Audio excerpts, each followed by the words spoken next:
Okay, here we go. Go on, girl.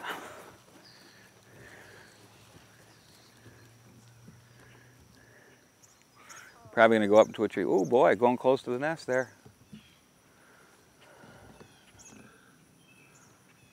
Take a tree right there. Perfect. How could it be more perfect? How could it be more perfect? We're standing on the golf course right now where the eaglet was found. Of course, we released it on the same location today. Where exactly was it found and what happened? How did you find it? How did you come about it? We knew the bird was missing because we couldn't find it on the camera, and just by looking at the tree, we could only find one in the tree. And we looked for it most of the day, and about 12 o'clock in the afternoon, over on 10 fairway, it was out in the middle of the fairway, and one of my guys went up to it, and it waddled its way over to these woods over here, and at that point I called the rangers and said we need to do something, get this bird helped, and they came and we got it to a central location in all the blackberries, and Don Campbell, the park manager, he was able to grab it at some point. We put him in a cardboard box and they took him straight up to UT. Yeah, and you were part of the rescue team, and you transported them to UT with Don? We did. Actually, it was my day off, and Don called and asked if I went to UT Knoxville. Told him I did, and he asked me to come in, and we rushed it up to UT and got it right in. And what kind of injury did they tell you it had, or disability? It sustained some cuts to the wing, and some maggots had developed on it. And the doctor told us it was a good thing we got it up there in time. Right. Do you know how many days it had been out of the nest?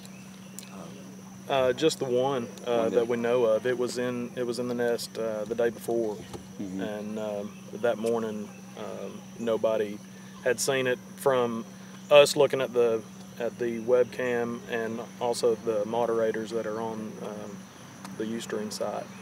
Nobody had seen HB5 that morning. Is it unusual to see an eagle on the fairway? It puts it in perspective of how large of a bird they are, because I mean, they look large in the trees and when they're flying, but when you see it on the ground and it stands, 3.5 foot tall, that's a big bird. That was a pun, an eagle on the fairway. Oh, then yes, it is very rare for me to see an eagle on the fairway. Yeah, we appreciate y'all taking care of him. Yeah, Very much so. It was great. It was a beautiful bird. Like I said, very different in color. I mean, it was very dark black head, jet black tail, which is a little bit unusual for that age bird, because I think we got it when it was about 14. Today it was probably between 15 and 16 weeks of age. So we got it out into the wild at the right time.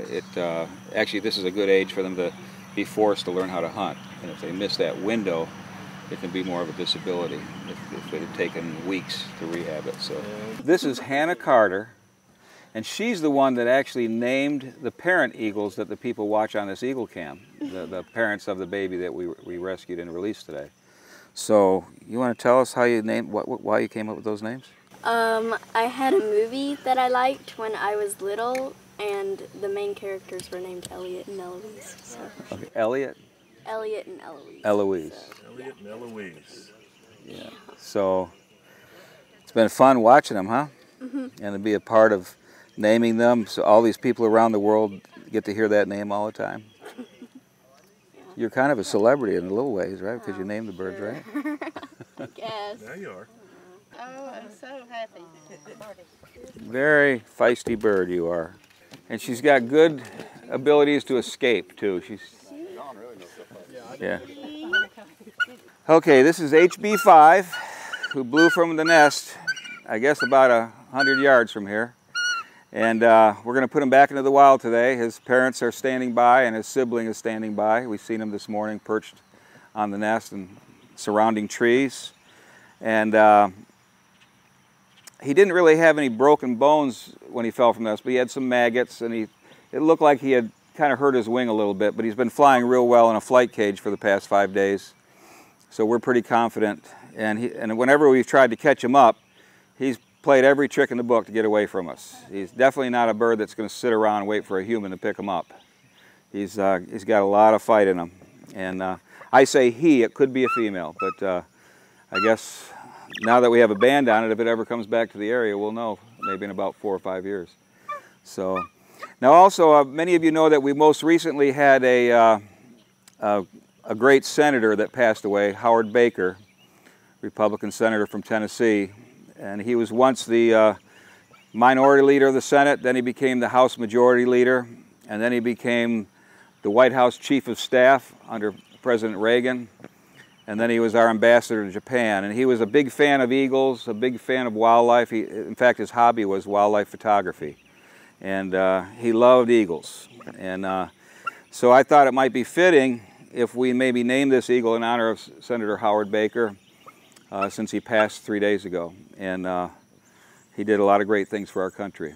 And he was known as the Great Conciliator, the Great Conciliator, because he knew how to compromise between Republicans and Democrats and get things done in the Senate, which is kind of rare today. I mean, we see too many people just at diverse ends of the spectrum fighting each other, but Senator Howard Baker was the guy that was willing to get in the middle and make compromise between Democrats, Republicans, and Independents. And he's well known and respected for that by all the people who he served with. So anyways, we're going to release this guy. We'll call him the Great Conciliator, okay? And it kind of fits because he's HB5 and Howard Baker is HB2, so it's kind of a good one. All right, well, here we go. Aaron, you ready? Yeah. Okay, here we go. Go on, girl.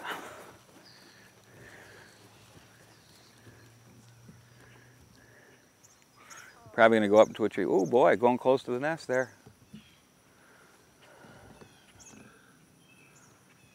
Take a tree right there. Perfect. How could it be more perfect? How could it be more perfect?